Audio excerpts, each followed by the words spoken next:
Hello everyone, welcome to the QuesterMage, Mage's Quest to talk about games. In today's video I want to take a look at the Arcade1UP TRON Cabinet. Please note this is not intended to be a review of the machine itself. I tried to collect relevant information on the machines, digest user feedback while adding my own observations and or opinions, condensing these into an informational video which I hope is helpful and or enjoyable. We have a few videos talking about arcade related content. If you'd like to watch these, then please take a look on our channel. Like in the other videos, we're going to take a look at the physical cabinet, the games, and any improvements or issues it might have. If you don't know who Arcade1UP is, in short, they create flat pack 3/4 scale arcade cabinets, mini bar tops, and wall mounted cabinets containing pre-installed licensed games. They have partnered with companies like Atari, Disney, Star Wars, Marvel, Konami, Midway, Sega, Capcom, and others. Now Arcade1UP have launched quite a few arcade products, 3/4 scale cabinets, countercade, sit-down cabinets, etc. In this video we're going to focus specifically on the Arcade1UP TRON Cabinet. So let's take a look.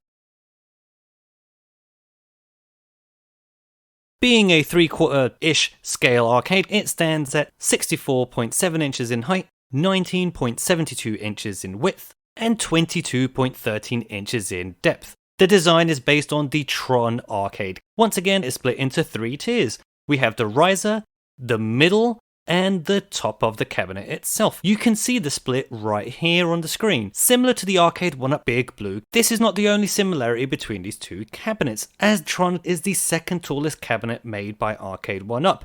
Big Blue was 67.2 inches in height, and TRON 64.7 inches in height, so this is definitely on the taller side for Arcade1UP. The Arcade1UP TRON comes with the flat pack wood with pre-installed graphics, a good quality 17-inch vertical screen, a control deck which is themed on the TRON original arcade. Let's take a closer look at that now. The controls from the arcade are here for both games. We have the joystick, which has a button on the front, as you can see here right next to where it says TRON, and a clicky button on the back. The spinner spins well apparently and goes up and down so you can play discs of TRON. We have 3 buttons on the control panel, 1 button for player 1, 1 button for player 2, and a live button which unfortunately is cut off here. Once again, Arcade1UP's renders are a little bit weird. The button color doesn't seem to be correct on this render, as the cabinets themselves physically have red buttons and not the buttons you see on screen now. A control deck protector, a custom riser, a light up marquee, a light up front panel, a light up joystick, a light up deck bar which has multiple colors, a blacklight LED strip which is behind the speakers, blacklight responsive printing inside the cabinet itself, stereo speakers, a headphone slot which also is red, volume controls with 15 levels of volume, the cabinet is Wi-Fi enabled but only for leaderboards and updates, and 2 games included. So the game list for this cabinet is TRON, the arcade game, and Discs of TRON, which is the sequel. Also comes with a light version of dip switch settings, which means you can change things like the amount of lives you have, difficulty settings, and turn pixel smoothing on or off.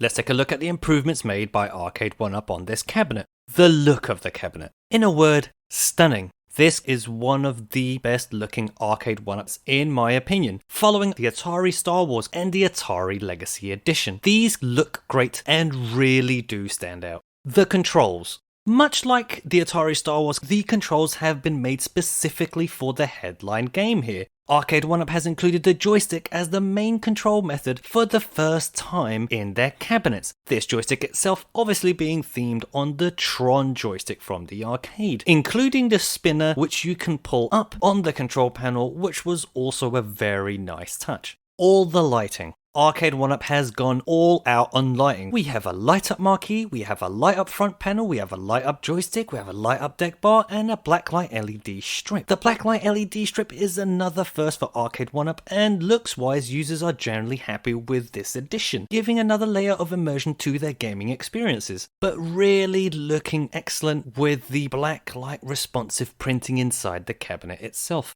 It might just be me, but all the lighting definitely makes this look amazing. A taller cabinet. Many are also liking the new height, just under 65 inches tall. At this height, it would be very difficult to have those line of sight issues that we've seen in other cabinets before. The light up marquee here seems high enough that it should not obstruct the player's view of the screen, also becoming more comfortable for players that want to play their cabinet standing up. Moving on to improvements needed, this panel here at the front has nothing on there, which I find a little bit weird. When you see this unit yourself, you do kind of notice that this here has no design on it. So maybe in the future, always have some form of design on the front. I know some users don't like a list of games at the front, so here in this cabinet, they've moved that down to the riser, which to me looks fine, but definitely the panel above needs to have something. Where are those new coin doors?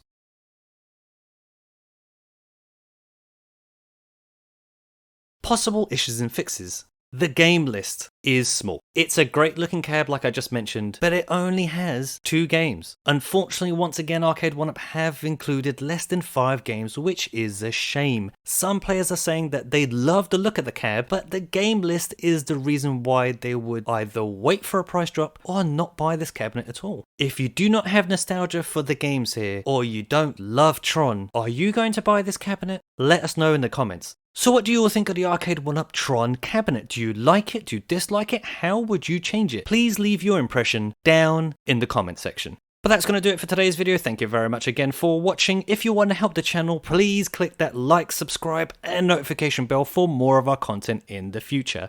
And until then, thanks again.